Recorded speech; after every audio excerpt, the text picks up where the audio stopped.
2/3, 3/4 आणि 4/5. या अपूर्णांकाचा लसावी किती? अपूर्णांकाचा लसावी म्हणजे काय? लसावी अपॉन मसावी. अपूर्णांकाचा लसावी म्हणजे काय? लसावी अपॉन मसावी. मग या ठिकाणी लसावी अपॉन मसावी म्हणजे काय? अंश अंशाचा लसावी छेदा छेदाचा मसावी. लसावी अपॉन मसावी म्हणजे काय? अंश अंशाचा लसावी छेदा छेदाचा मसावी. मग आता लसावी काढायचा आपल्याला 2, 3, 4 चा. 2, 3, 4 त्या अंशाचा काढून घ्यायचा. कोणत्या पाड्यात? 2 च्या. बे क बे, बे दोन्ही 4, 3 2 च्या पाड्यामध्ये जसे तसे. बे 3 6 6 दोन्ही 12.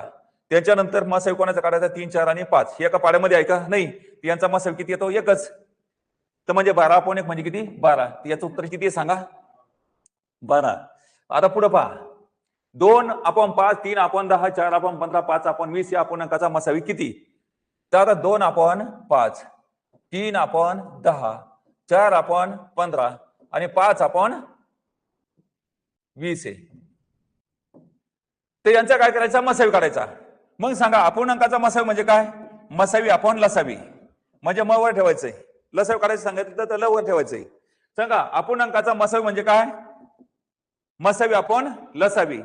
तर मग याचा अर्थ काय? मसावी अपॉन लसावी म्हणजे काय? अंश अंशाचा मसावी छेदा छेदाचा लसावी. मग आता प्रथम आपण मसावी काढून घेऊया. मग कोणाचा? 2, 3, 4, 5 हे सगळे एका पाड्यामध्ये का नाही? यांचा मसावी किती आला सांगा? 1. सगळे थोडे 2च्या पाड्यामध्ये. मसावी म्हणजे काय? सर्व संख्या एका पाड्यामध्ये नाही, 1 सोडून. आहे का ते? सर्व संख्या एका पाड्यामध्ये नाही म्हणून त्यांचा मसावी किती येईल? 1 येईल. तर मग आता आपल्याला याच्यामध्ये काय करायचं? लसावी काढायचा आहे. मग लसावी कोणाचा? 5, 10, 15 आणि 20 चा. 5, 10, 15 आणि 20 या छतांचा लसावी काढायचा. कोणत्या पाड्यात? हे 5 च्या. 5 1 5 5 2 10 5 3 15 5 4 20. शेवटचे 2 अंक कोणत्या पाड्यामध्ये? 2 च्या. बे का बे, बे दोन्ही 4, 3 नाही, 1 जसं तसं लिहा. शेवटचे 2 अंक एका पाड्यामध्ये का? नाही. तर लसावी ब्लॉक झालाय. आणि लसावी म्हणजेच काय? बाळच्या संख्येचा गुणाकार. 5 2 10, 10 3 30, 30 2 60.